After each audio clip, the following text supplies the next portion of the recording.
Hello learners, welcome back to our channel learn with నందు. ఏం తెలుసుకుంటూ ఉన్నాము? పాజిటివ్ సెంటెన్సెస్ని నెగిటివ్ సెంటెన్సెస్లోకి ఎలా మార్చాలి అనే టాపిక్ గురించి తెలుసుకుంటూ ఉన్నాము కదా. ప్రీవియస్ క్లాస్లో ఏం తెలుసుకున్నారు? బీ ఫార్మ్ ఆఫ్ వర్బ్కు సంబంధించి ప్రెజెంట్ టెన్స్లో యూజ్ చేసే ఈజ్ అనే be form of helping verb గురించి తెలుసుకున్నారు కదా. ఈజ్ అనే be form of helping verb సెంటెన్స్లో వస్తే ఆ వాక్యం అనేది పాజిటివ్ సెంటెన్స్ అవుతుంది. ఈజ్ పక్కన నాట్ పెడితే అది నెగిటివ్ సెంటెన్స్ అవుతుంది అని మీరు ప్రీవియస్ క్లాస్లో తెలుసుకున్నారు. ఈ క్లాస్లో ఏం తెలుసుకోబోతున్నారు అని అంటే ప్రెజెంట్ టెన్స్కు సంబంధించిన యామ్ అనే be form of verb helping verb గురించి తెలుసుకుంటున్నాము. అర్థమైందన్న?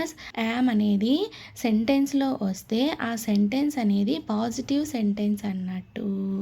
యామ్ పక్కన నాట్ పెడితే యామ్ నాట్ అవుతుంది కదా. యామ్ నాట్ వచ్చిన సెంటెన్స్ అనేది నెగిటివ్ సెంటెన్స్ అన్నట్టు. అర్థమైందన్న? ఈ క్లాస్లో ఏం తెలుసుకుంటూ ఉన్నాము?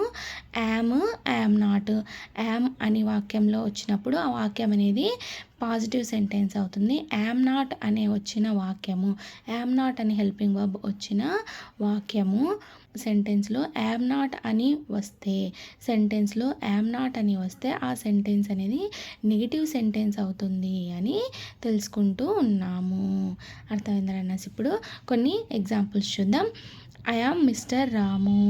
నేను రాముగా ఉన్నాను అని ఈ వాక్యం యొక్క తెలుగు అర్థం. ఈ వాక్యము పాజిటివ్ సెంటెన్స్ అవుతుందా, నెగిటివ్ సెంటెన్స్ అవుతుందా చెప్పండి? పాజిటివ్ సెంటెన్స్ అవుతుంది. ఎందుకంటే ఇక్కడ యామ్ ఉంది, ఓన్లీ యామ్ మాత్రమే ఉంది, యామ్ పక్కన నాట్ లేదు కాబట్టి ఈ వాక్యం అనేది పాజిటివ్ సెంటెన్స్ అవుతుంది. అర్థమైందన్న? ఐ యామ్ నాట్ మిస్టర్ రాము అనే వాక్యము ఏ సెంటెన్స్ అవుతుంది చెప్పండి? నెగిటివ్ సెంటెన్స్ అవుతుంది. ఎందుకంటే యామ్ పక్కన నాట్ ఉంది కదా. యామ్ పక్కన నాట్ ఉంది కాబట్టి ఈ వాక్యం అనేది నెగిటివ్ వాక్యం అవుతుంది.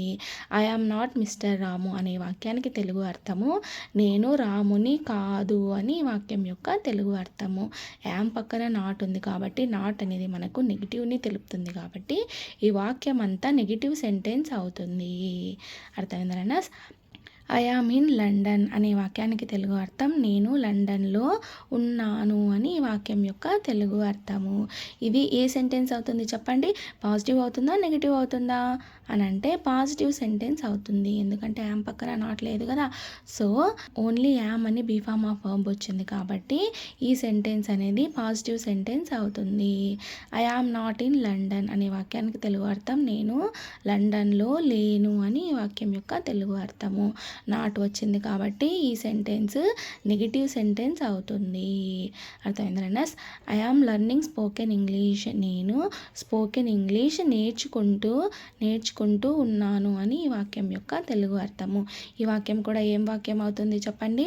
ఓన్లీ యామ్ అనే be form of verb helping verb వచ్చింది కాబట్టి ఈ సెంటెన్స్ అనేది పాజిటివ్ సెంటెన్స్ అవుతుంది. అర్థమైందన్న? I am not learning spoken English. నేను స్పోకెన్ ఇంగ్లీష్ నేర్చుకుంటూ లేను అని ఈ వాక్యం యొక్క తెలుగు అర్థం.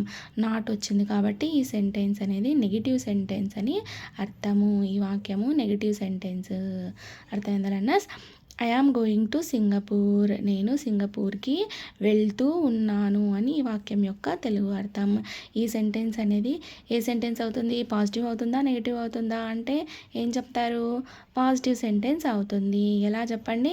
యామ్ పక్కన నాట్ లేదు కాబట్టి, ఓన్లీ యామ్ అనే బీ ఫార్మ్ ఆఫ్ వర్బ్ ఉంది కాబట్టి, యామ్ అనే హెల్పింగ్ వర్బ్ ఉంది కాబట్టి, పక్కన నాట్ లేదు కాబట్టి ఈ సెంటెన్స్ అనేది, ఈ వాక్యం అనేది పాజిటివ్ వాక్యం అవుతుంది. అర్థమైందన్న? I am not going to Singapore అనే వాక్యము నెగిటివ్ సెంటెన్స్ అవుతుంది. ఎలా చెప్పండి? యామ్ పక్కన నాట్ ఉంది కాబట్టి ఈ నాట్ అనేది మనకు నెగిటివ్ని తెలుపుతుంది కాబట్టి ఈ వాక్యం అంతా నెగిటివ్ సెంటెన్స్ అవుతుంది. నేను సింగపూర్కి వెళ్తూ లేను అని ఈ వాక్యం యొక్క తెలుగు అర్థము. I am the first in the class. I am the first in the class అనే వాక్యానికి తెలుగు అర్థము నేను క్లాస్లో ఫస్ట్గా ఉన్నానంటే నేను క్లాస్ ఫస్ట్ ఉన్నాను అని ఈ వాక్యం యొక్క తెలుగు అర్థము. ఈ వాక్యం అనేది పాజిటివ్ వాక్యం అవుతుంది. I am not the first in the class. నేను క్లాస్లో ఫస్ట్ కాదు అని ఈ వాక్యం యొక్క తెలుగు అర్థము. నాట్ వచ్చింది కాబట్టి ఈ వాక్యం అనేది మనకు నెగిటివ్ సెంటెన్స్ని తెలుపుతుంది. అర్థమైందా లర్నర్స్? ఈ విధంగా పాజిటివ్ సెంటెన్స్ ఏది, నెగిటివ్ సెంటెన్స్ ఏది అనేది మీరు ఈజీగా గుర్తుపట్టవచ్చును. అర్థమైందా లర్నర్స్? ఓన్లీ వాక్యంలో యామ్ ఉంటే అది పాజిటివ్ సెంటెన్స్ అన్నట్టు, యామ్ పక్కన నాట్ ఉంటే యామ్ నాట్ అవుతుంది కదా. వాక్యంలో యామ్ నాట్ అని వస్తే, యామ్ నాట్ అని యూస్ చేసిన సెంటెన్స్ ఏదైనా ఉంది అంటే ఆ సెంటెన్స్ నెగిటివ్ సెంటెన్స్ అని అర్థము. అర్థమైందా learners?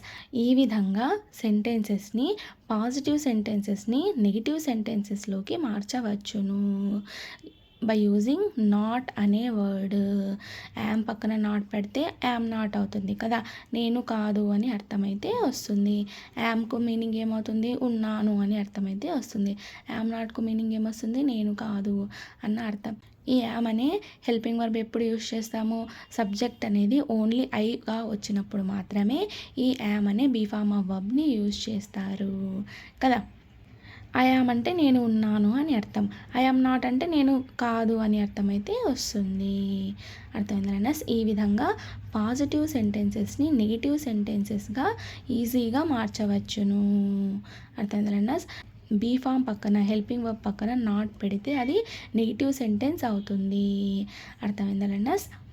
Thank you so much for watching this video. Please subscribe to learn with Nandu channel for more videos. Thank you.